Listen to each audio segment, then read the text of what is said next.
അങ്ങനെ ഇപ്പോൾ അവെഞ്ചേഴ്സ് മൗണ്ടനിൽ വന്ന ക്യാങ് നമ്മുടെ ബ്ലാക്ക് പാന്തറിനെ കൊന്നു കളഞ്ഞു. മാത്രമല്ല അവെഞ്ചേഴ്സ് മൗണ്ടൻ കീഴടക്കി തൻ്റെ കയ്യിലുള്ള ബയോടെക്നോളജി ഉപയോഗിച്ച് അവിടെയുള്ള കോസ്മിക് എനർജിയെയും ക്യാങ് കൈക്കലാക്കി.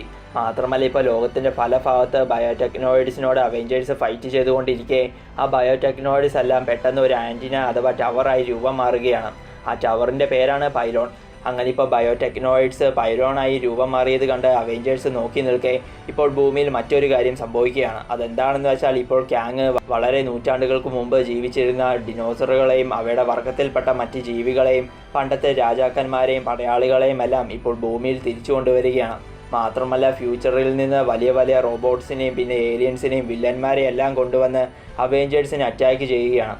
അങ്ങനെ ഇപ്പോൾ അവെഞ്ചേഴ്സ് ലോകത്തിൻ്റെ പല ഭാഗങ്ങളിൽ നിന്നുകൊണ്ട് ഡിനോസറുകളോടും മറ്റും എല്ലാത്തിനോടും ഫൈറ്റ് ചെയ്യുകയാണ്.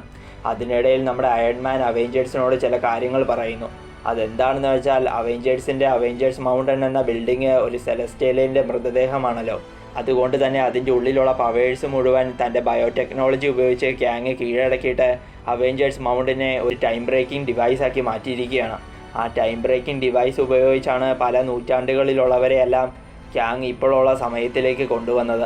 അങ്ങനെ ഇപ്പോൾ ടൈം ബ്രേക്കിംഗ് ഡിവൈസ് ഉപയോഗിച്ച് ക്യാങ് ലോകത്തിലുള്ള സമയത്തെ മുഴുവൻ കീഴടക്കിയിരിക്കുകയാണ്.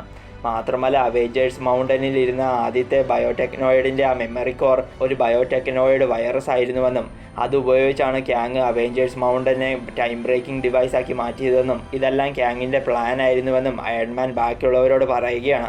അങ്ങനെ ഇപ്പോൾ ലോകത്തിൻ്റെ പല ഭാഗങ്ങളിൽ നിന്നുകൊണ്ട് അവെഞ്ചേഴ്സ് ഫൈറ്റ് ചെയ്തുകൊണ്ടിരിക്കെ ക്യാപ്റ്റൻ അമേരിക്കയും ഹൾക്കും നിൽക്കുന്നിടത്തേക്ക് വളരെയധികം പ്രശ്നങ്ങൾ നടക്കുന്നതുകൊണ്ട് അയൺമാനും തോറും ബ്ലാക്ക് വിഡോയും തൻ്റെ അടുത്തുള്ള ആളുകളെയെല്ലാം അടിച്ചു വീഴ്ത്തിയിട്ട് ക്യാപ്റ്റനെയും ഹൾക്കിനെയും സഹായിക്കുവാനായി അങ്ങോട്ട് ചെല്ലുകയാണ്. അങ്ങനെ ഇപ്പോൾ അവരെല്ലാവരും ഒന്നിച്ച് അവിടെ ഫൈറ്റ് ചെയ്യുകയാണ്. എന്നാൽ ക്യാപ്റ്റൻ മാർവലിൻ്റെ ടീമേറ്റായ സ്പൈഡർമാനും അവിടെ വരാത്തത് കണ്ടതും അപ്പോൾ തന്നെ അയൺമാനും ക്യാപ്റ്റൻ അമേരിക്കയും ഒക്കെ ക്യാപ്റ്റൻ മാർവലിനെയും സ്പൈഡർമാനെയും കോൺടാക്ട് ചെയ്ത് കാര്യം അന്വേഷിക്കുവാൻ നോക്കുന്നുണ്ടെങ്കിലും അവരെ കോൺടാക്ട് ചെയ്യുവാൻ ക്യാപ്റ്റൻ അമേരിക്കയ്ക്കും അയൺമാനും സാധിക്കുന്നില്ല.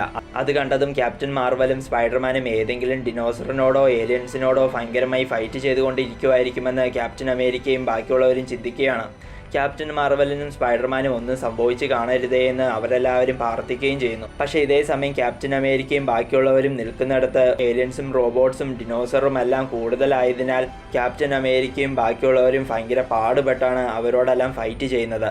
പക്ഷേ ഇപ്പോൾ അവെഞ്ചേഴ്സിൻ്റെ ബുദ്ധിമുട്ട് കണ്ട് ക്യാങ്ങിന് വളരെയധികം സന്തോഷം വരികയാണ്. അങ്ങനെ ഇപ്പോൾ നമ്മുടെ അയൺമാനും ബാക്കിയുള്ളവരും അവിടെയുള്ള ഏലിയൻസിനോടും ഡിനോസറിനോടും ഫൈറ്റ് ചെയ്ത് തോറ്റുപോകാനായി തുടങ്ങിയതും അപ്പോൾ തന്നെ ക്യാപ്റ്റൻ മാർവൽ എവിടെ നിന്നുകൊണ്ടോ അവരെയെല്ലാം കോൺടാക്റ്റ് ചെയ്തിട്ട് എല്ലാവരും ടെലിപ്പോർട്ട് ആകുവാൻ തയ്യാറായിക്കൊള്ളാൻ പറഞ്ഞ് അപ്പോൾ തന്നെ അയൺമാനെയും ബാക്കിയുള്ളവരെയും സ്പേസിലുള്ള ഒരു ഷിപ്പിലേക്ക് ടെലിപ്പോർട്ട് ചെയ്ത് കൊണ്ടുവരികയാണ്. ഇപ്പോൾ തന്നെയും ബാക്കിയുള്ളവരെയും ടെലിപ്പോർട്ട് ചെയ്ത് ജീവൻ രക്ഷിച്ചതിന് ക്യാപ്റ്റൻ അമേരിക്ക ക്യാപ്റ്റൻ മാർവലിനോട് നന്ദി പറയുന്നു.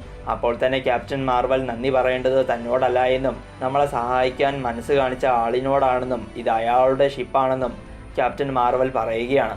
അത് കേട്ടതും നമ്മളെ സഹായിക്കുവാൻ മുന്നോട്ട് വന്നത് ആരാണ് ആ നല്ല മനുഷ്യനെന്ന് ക്യാപ്റ്റൻ അമേരിക്ക ക്യാപ്റ്റൻ മാർവലിനോട് ചോദിച്ചതും അപ്പോൾ തന്നെ അത് ഞാനാണെന്നും പറഞ്ഞ് അവിടെ നമ്മുടെ താനോസ് വരികയാണ്. അതെ, ഇപ്പോൾ ക്യാപ്റ്റൻ അമേരിക്കയും ബാക്കിയുള്ളവരും നിൽക്കുന്നത് താനോസിൻ്റെ ഷിപ്പിലാണ്.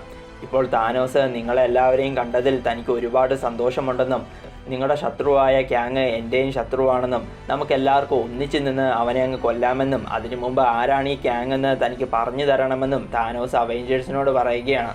ഇപ്പോൾ താനോസിനെ കണ്ടതും താനോസ് പറഞ്ഞതെല്ലാം കേട്ടതും അപ്പോൾ തന്നെ ക്യാപ്റ്റൻ മാർവലും സ്പൈഡർമാനും ഒഴിച്ച് ബാക്കിയുള്ളവരെല്ലാം ഞെട്ടിപ്പോവുകയാണ്.